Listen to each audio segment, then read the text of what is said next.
The views and opinions expressed on any program are those of the producers and/or the persons appearing on the program and do not necessarily reflect the views and opinions of FRC Media, Bristol Community College, or the City of Fall River.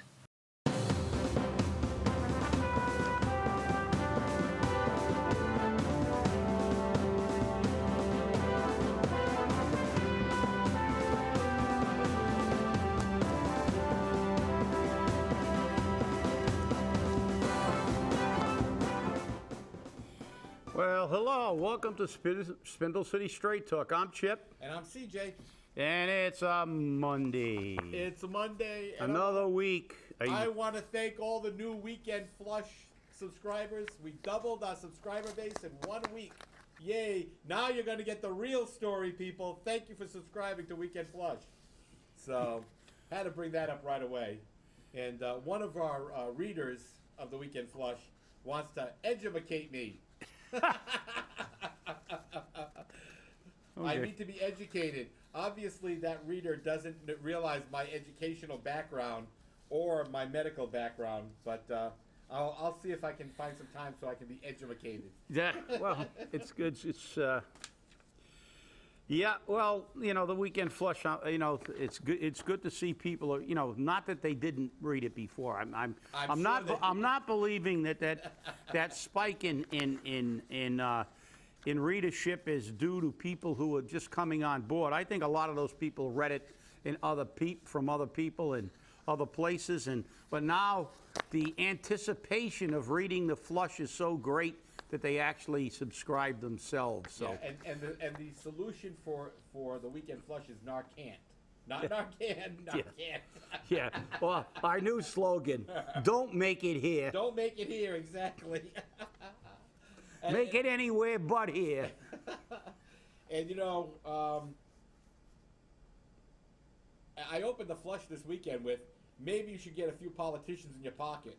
It can pay off.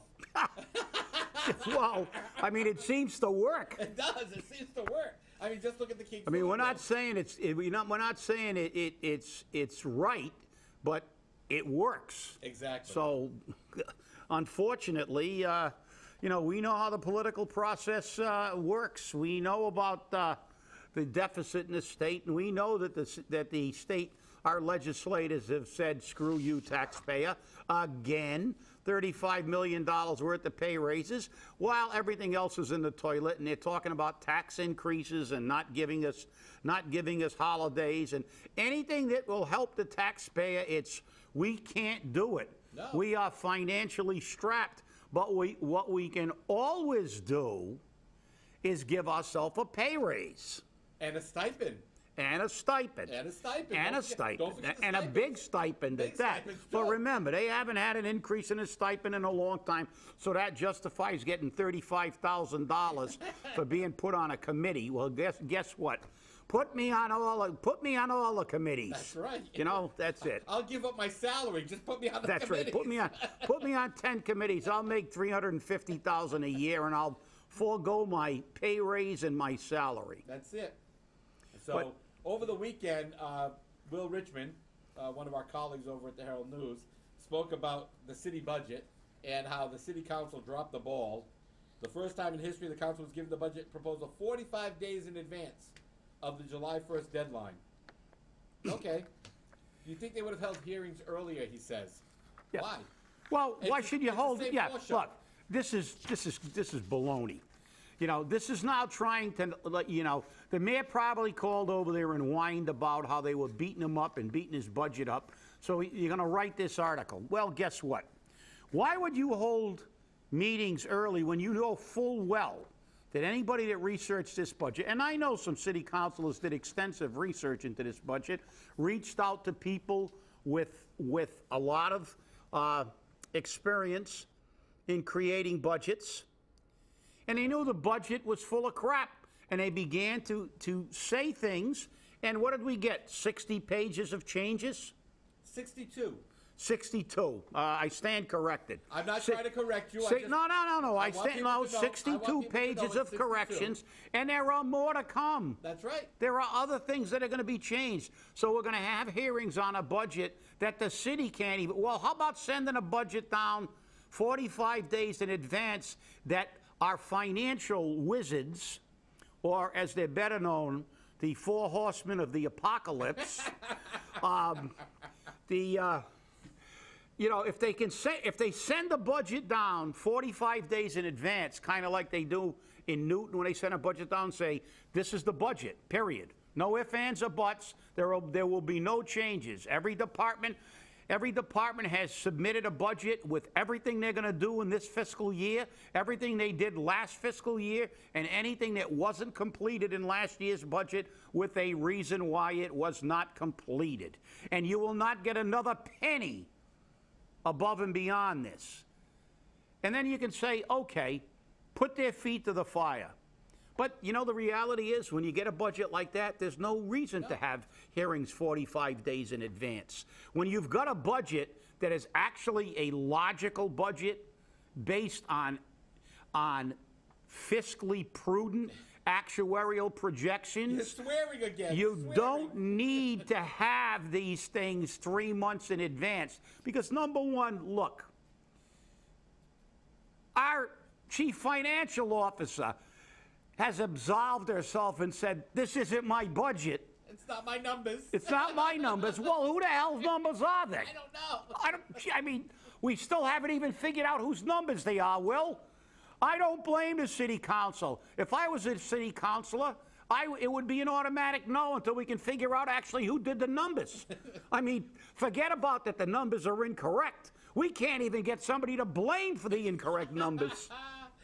Only in Fall River, you know? Only in the Riv. But you know what's really amazing about this whole thing is, you remember a few weeks ago how the mayor said 101% of net school spending.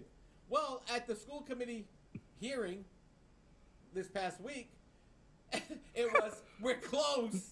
We're close. We're close. And then Nancy, Kathy Everett turns around and says, well, we won't know until the end of the fiscal year how close we are. I mean, come on. Well, hey, look, why didn't they get that budget 45 days in advance?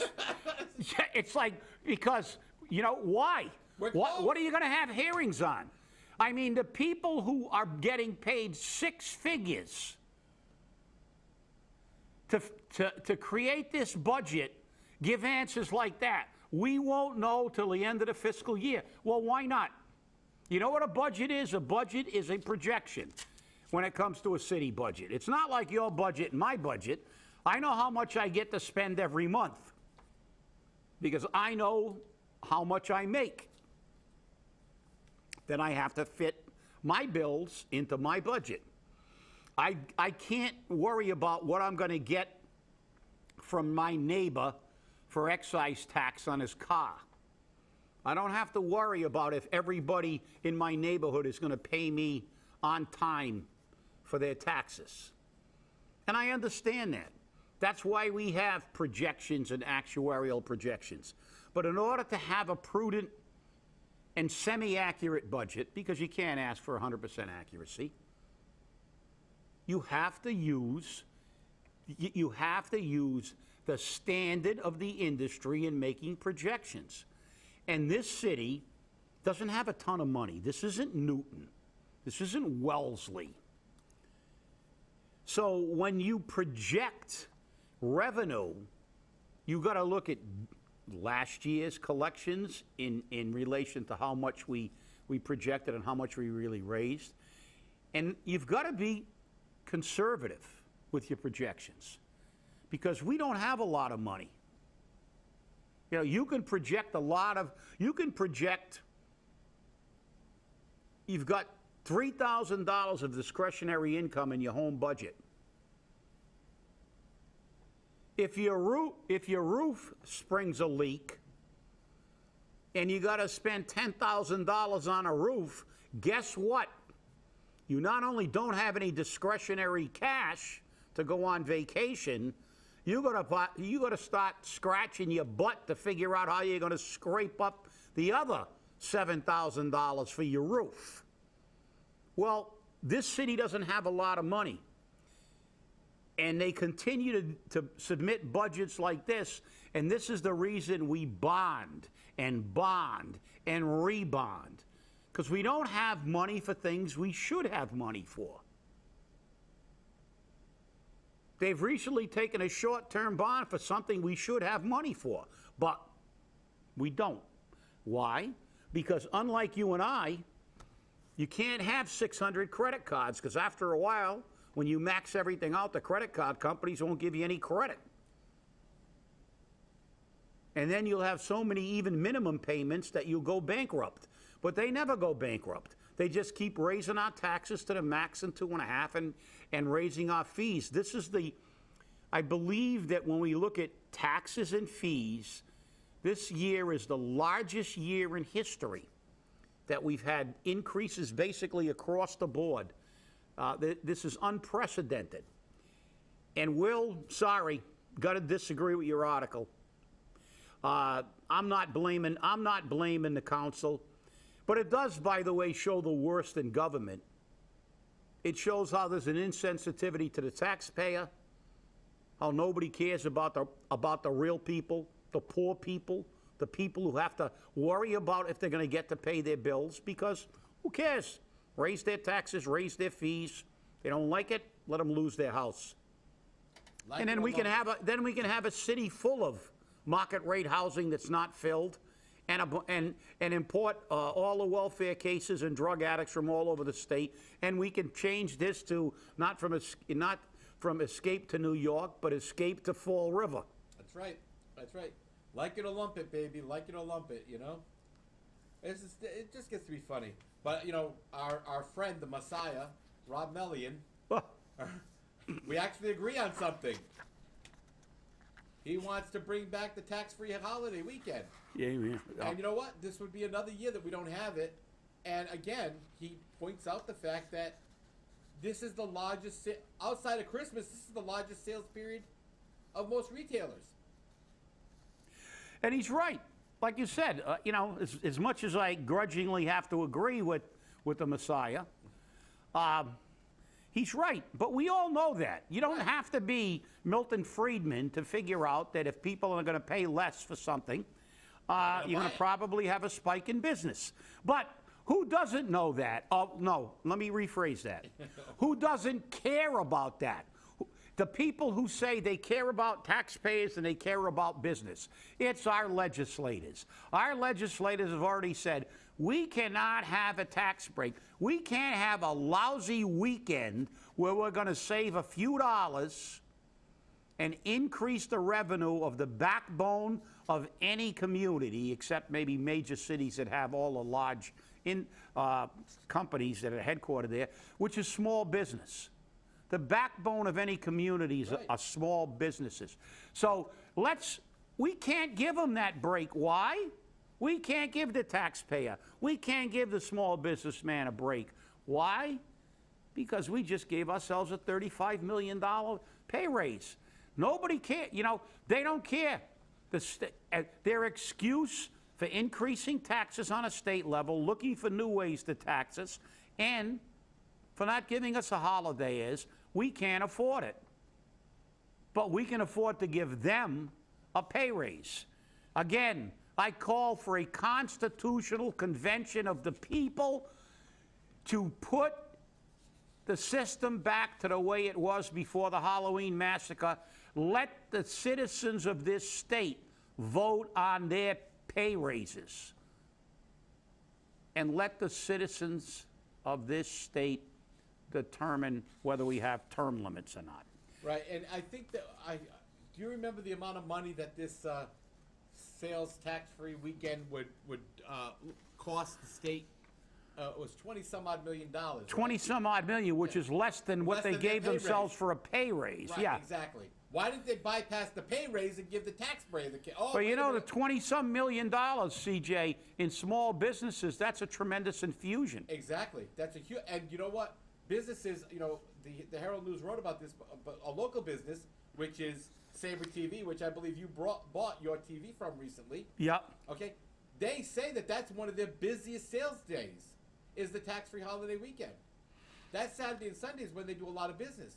Now, this is the second year. How long will Sabre TV be around if he can't, use these type of tools? And that's what these are. These are tools. Yeah, and there's a small business that's been in Fall River for years and years. Right. And he sells quality products, and he has to compete with big box stores, which makes his profit margin, very narrow because, let's face it, I mean, people don't worry about the TV breaking down if they're going to get it for $3 less at Walmart, even if it might not be as good a quality TV, but you can go there and buy a TV. We saw Eastern TV go out of business, and Sabre, I mean, this is a classic example. I know George well, and he's a great guy. He does, he really is customer oriented. He's a good guy. He takes care of his customers. He takes care of them. And the thing is that it's a tragedy, and he says, oh, it's a bummer that they're not having it. No, it's more than a bummer. Bend over, and remember, don't bring the Vaseline, because they're not even going to let you make it easier on you. So guess what? I mean, thank you but let's blame who is responsible. Alan Sylvia, Paul Schmidt, Carol Fiola, and Mike Rodrigues. There you go. Yeah. These are the people that you voted into office. But when it came time to give you a break, Alan Sylvia said, no, I want my pay raise. Paul Schmidt said, no, I want my pay raise. Carol Fiola said, no, I want my pay raise. And Mike Rodrigues has never met a buck that he couldn't take from the taxpayer. Okay, well, I may disagree with that phraseology because they didn't say, no, I want my pay raise. They said that, no, you can't have any money, that you have to subsidize our pay raise. That's right. Because, and I've heard it more than once from, I think it was Mike Roderick that said, we deserve this. Right. We deserve it. Well, I disagree with what you deserve, and but... Again, yeah, because remember, back in 1996, I believe it was, the voters voted for term limits. Yep. The House and the Senate went to the League of Women Voters, you nitwits, who overturned that by the Supreme Judicial Court, which says it must go to a constitutional convention. And when the argument was presented that they can't have a constitutional convention because the House and the Senate won't call one for this purpose, they said, well, then elect people who will.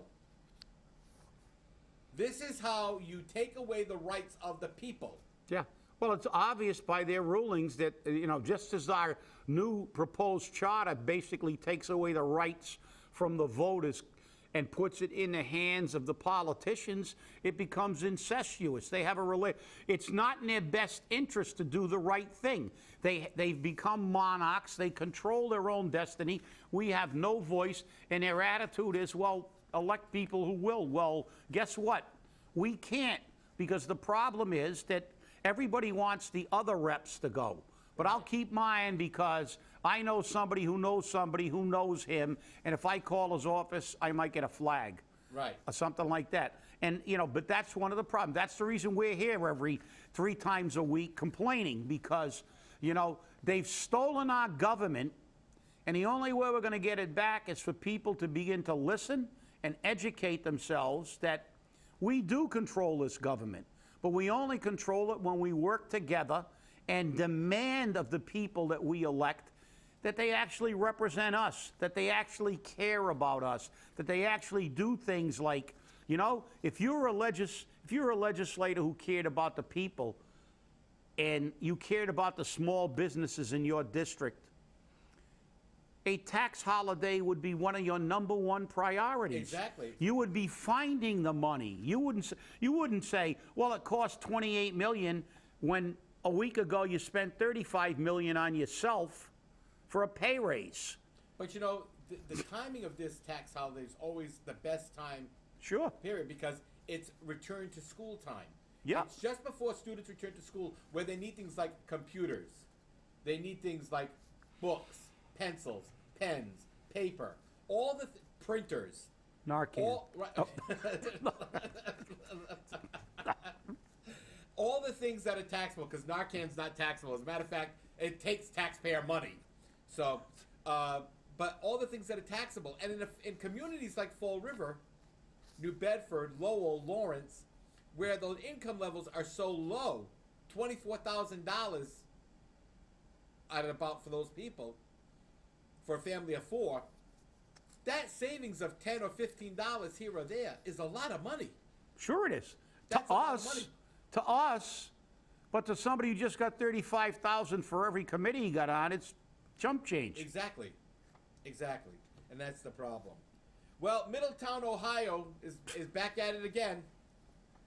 They're gonna consider a 3-strike policy on responding to overdoses. This seems to be a nationwide event or process that's happening. Every community is sick and tired of dumping thousands and thousands and thousands of dollars a day into Narcan responses. And I wrote in the Weekend Flush that by doing this, by providing money for Narcan, we are supporting terrorists. Oh my God, I almost had my head ripped off. I think they were going to swarm with pitchforks and knives and flaming torches on my home. Because they're like, oh, how can you say that? Because the majority of heroin comes from Afghanistan. It is used by the Taliban and by ISIS to fund their terrorist attacks. So every time somebody takes a needle and sticks it in their arm, they're supporting a terrorist attack somewhere in this world, including the terrorist attack of 9/11. Like it or not, people, that's where that money, some of that money came from. Yeah, you're following a long trail, but nobody really cares. But, you know, the point, again, maybe that's where I got the Narcan on the list when you read the list. I was beginning to read this article. No, I won't be kidding. But but you look at the futility of this thing. As we've talked about numerous times on this show, you're not only supporting these countries because all these countries, ironically enough, they don't have a major drug problem because they export all the drugs to us. Even in Vietnam, there was the Golden Triangle up in the top there, you know, where you had a triangle of the countries up there, where they were, you know, that was one of the major sources of drugs. And you've got Afghanistan, which has got a tremendous poppy population, That's their primary export. A very large population of poppy plants, and a lot of these countries, and they're destroying the society from within. You know, this is, you can say this is like, it's kind of an abstract extrapolation, but the fact is, this is as important as a tool to them as the bombings are, because they're destroying this society from within. Exactly. With drugs. Right. They're tying up, they're bankrupting this country with this war on drugs that we can't win, because we're not attempting to win the war. We're attempting to enable the drug addict to survive. We're making it safe. You know, why don't we spend $1 trillion on cures for cancer?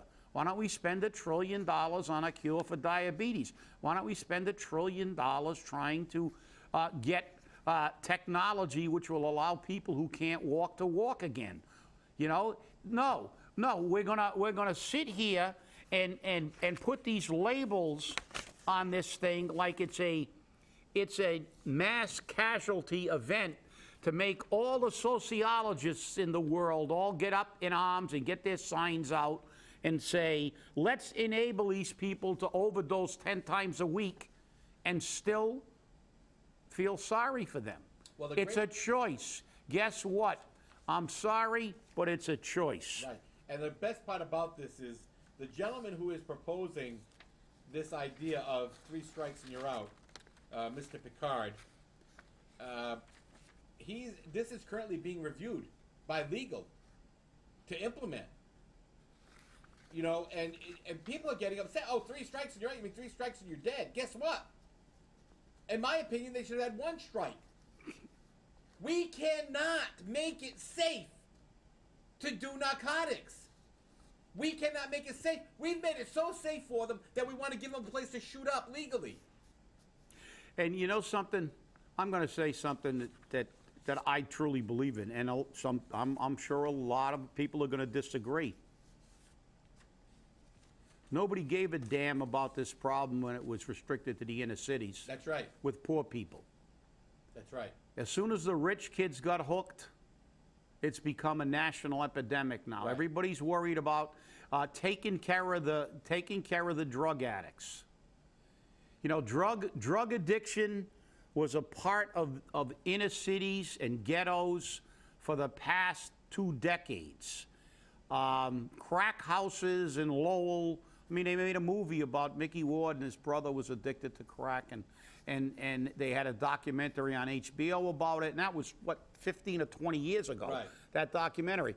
But there was no big national push to EMI. Now it's become a growth industry for these people to make money from, and it's affecting the people who matter to the politicians. Well, interestingly enough, there's 10,548 people so far in Middletown, Ohio, which doesn't have many more people. Yeah. Okay? Who support this? Who support this? Well, they're right, CJ, because listen, they're going to say, "Oh, this is terrible. You're going to kill people." Well, you know, we can't be everybody's mommy and daddy and enable them to do things that are not correct. So what are we going to do next? If a rich kid gets hit by a car while he was jaywalking, are we going to call this an epidemic and begin to hire people to walk with everybody who decides they may or may not jaywalk? Are we going to hire a million people to stand on every corner in the United States and make sure nobody jaywalks because, guess what? Somebody got killed jaywalking. Yeah. Well, guess what? It's absurd, but that's where we are with this. We've gone from the ridiculous to the sublime with this thing. Well, I think the Boy Scouts would like that. To stand on the corners walking old ladies and idiots across the road. And, of course, Cincinnati, they're wondering if their tax dollars are being used wisely on Narcan. I'll give them the answer. No. I'm telling you. They ask such futile questions. Yeah. Do you see a theme here? Yeah. The last how many shows we've had at least 2 to 5 articles about Narcan. Narcan. We can't do Yeah. Narcan. or the opioid crisis. I want to see one day that we have our show that we don't have at least 3 articles on the opioid epidemic or Narcan and its cost. I actually curtail back some of the articles. I know. Because I get them from all Oh, over we the country. could have 100. Right. I could do a 3-hour show just on Narcan. But is that what the people want? No. The people want to know a little bit about this, but more importantly, they need to know that their tax dollars are being wasted on this. Because the average person is taking 3 to 4 doses of Narcan now because they've been using it for so much. The body is immune to this drug. It's becoming rapidly immune to it. Yeah. So then what do we do? Because guess what? Heroin is getting stronger. It's becoming more powerful. Fentanyl is being mixed with it. And now they got the elephant tranquilizer drug out there, which is killing people. And you people that are saying, give them Narcan, you people who support this, you're the ones creating this environment where it's okay to do it. You know what? Why don't you create the environment where it's okay to go out with a gun, hold up a bank, and you say, oh yeah, we're not, bad boy, and let them go. Or shoot them, something. I mean, come on. You got to do something already. Well, no, because then we have to classify shooting people as a disease. I know. It's ridiculous. Hey, everybody, stay angry. And we'll see you on Wednesday. Have a great day, people.